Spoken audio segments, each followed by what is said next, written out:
Alright, I'm gonna show you guys how I literally destroyed London session today. Like, I predicted it. Like, I just squeezed it by the balls and just juiced everything out of it. All the way from 9:40 all the way to London session close around 10:30. Like, I took everything and just predicted the whole market. And it wasn't big moves. That this was probably the only move that I could have got from this, and I actually got it. So it's that it's good. And my analysis literally started from the 15-minute. Obviously, from the okay, I'm going to take you guys through it and show you how you can literally do the same as well when it comes to your session. Now, obviously, I started my top-down analysis, but this was from all the way from the start of Thursday. I already knew we were going higher because we tapped into this mean threshold of this order block. So I knew we were going higher because we never got to the midpoint. So I knew we were going higher, right? So because I know we're going higher, I'm thinking, what bullish movements can we get Thursday to Friday until we get to, let's get to the 1 hour so I can show you exactly what this is, until we get to this breaker block, this 1 hour breaker block that is right here. And we did end up tapping into it and moving down more. But this is how I took my partials off of this. Now, when I take my trades, whenever I take my trades, it's always top down. I'll never just hop on the 1 minute, 5 minute and look for a trade straight away. It makes zero sense whatsoever. Like, 0 cents. Like, I'm not that reckless at all. So, alright, so I'm going to take you guys through it. So we come to the 15-minute here, right? And now I'm looking for my analysis. Now I've already done the higher time frame analysis because I knew what my bias was going to be for the next couple of days. As I'm saying, when you do top down, you know what your analysis is going to be for the next couple of days. You know what your bias is going to be for the next couple of days. Yeah. So I tapped into the 15-minute fair value gap, right? I hooked on a 9:15. Saw nothing happening. I tapped into a 15-minute fair value gap. Now I tapped into this 15-minute fair value gap. I'm looking, what trades can I get off of this? Cause I know we're gonna have probably some resistance off of this, right? So I'll go down to the 1 minute just to make sure, because you know sometimes the 5 minute and the 15-minute are telling you something, but the 1 minute might be telling you something else. But as we go to the 1 minute, we see we also tap into the fair value gap here as well. Now I promise you guys this. I can promise you guys this. This is my rule of 3. This is my NLH rule of 3. If there's a fair value gap on the 15-minute, the 5 minute, and the 1 minute, I promise you 100% win rate on that trade. Like, it is not failing. If it's higher time frame, higher power, right? But if the 1 minute is also respecting it, take that trade. Don't get FOMO. Take that trade because you're gonna miss a mad move. Like, the 15-minute has told me something. The 5 minute has told me something. Okay, what is that noise? Okay, sorry. The 15-minute has told me something, the 5 minute has told me something, and the 1 minute has told me something. There's no way I'm not taking a trade off that.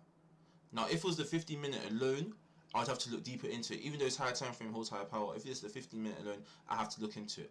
But the 5 minute and the 1 minute, you gotta take that. You gotta take that, and that's exactly what I done. So I see the fair value gap on the 15-minute, I see it on the 5 minute, I see it on the 1 minute. There's also a breaker block in all 3 of those. So now I'm thinking, okay, I gotta take this trade. Now I want to aim for equal highs right before we tap into the higher time frame breaker block. This is literally how you use higher time frame breaker blocks as well, if you don't know. So I tap into it, we tap into the higher time frame breaker block, and look, as soon as we tap into it, we rally down for the rest of the day. But I'm okay because I was only here for London session. I didn't have to trade for the rest of the day because I hit a 1 to 3. I hit a 1 to 3, so I didn't have to trade for the rest of the day. And that's simply how you destroy London session. Now, should I just show you guys another example of this to show you how you can do it yourself, probably? Okay, yeah, I'm gonna do another example. Let's go to GU. I know those good moves on GU. Let me remove all my drawings. So I'm gonna show you guys another example of this, just so I can show you how you can literally take control of London session. Like, nothing can actually stop you. Like, literally. Okay, we have it here. So normally London session opens, right? We get a little bit of some random moves here. Now, the best time to open London session, I would say, is around 8:30. That's where you can get like your good moves, I would say. So as soon as you open to this, I'm seeing on the 1 minute a bearish breaker, right? Breaker block, my bad. But let's leave that for now. We're looking at what can we see here that's like this will probably match up on the 4-hour too? Because as we said, top-down analysis, right? So I'm going to try to do this as quick as possible. So, simple. We've even got... this is... I'm laughing because this is actually so simple. Like, anyone can do this when it comes to London session. Like, you have no excuse to not trade London session and win. So, we even have a bigger bearish break. We got the lows, then we got the highs, and then now we're rallying back. Now we can even use standard deviation here, just to confirm the trade, really. So we'll do it. We'll draw it from here to here. Oh, I just exposed my fib retracement, but that's cool. So normally standard deviation, when you hit a key zone like 2 or something, you're gonna retrace down. Now I already knew we hit that, so now I'm expecting a retrace down, right? Cool. Go to the 1 hour. What can we look for here? That's like, okay, we're probably gonna retrace down. Equal highs.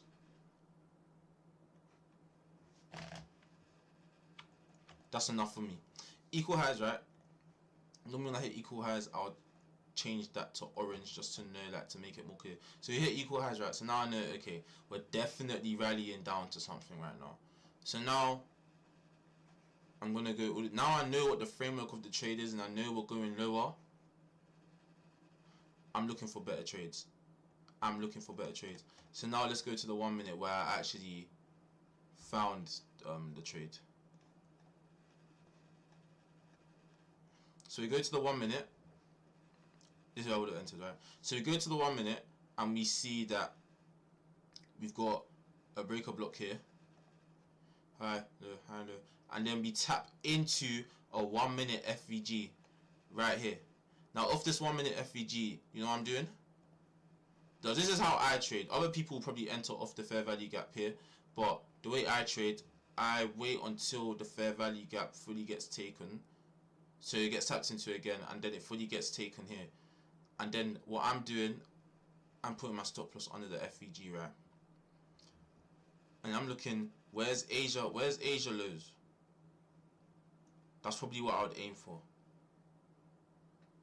Now Asia lows are here, right? Somewhere around there. We're probably going lower. Okay, Asia lows are here. So I'm looking at Asia lows. That's where my TP is gonna be. Target Asia lows. TP by 11. Now I'm telling you guys, this predicts London session. Study this, backtest it. Don't take my word for it. Backtest this, and I promise you'll see how London session moves. But yeah, that was my trade for the day. Let me get back up the trade. UJ, wasn't it? So yeah, that was my trade for the day. We took home 1 to 3 risk reward ratio. I didn't really have to hop on. I was kind of busy for the most of the rest of the day, but we didn't have to hop on. So we thank God, naturally. And I'm probably going to do the trade recaps all the time. If you want to see how I done the execution and how much I made, my IG, I posted it on my IG. So if you want to pocket watch, go pocket watch. And yeah, my IG is JidsNLH, just the same as my YouTube. And yeah.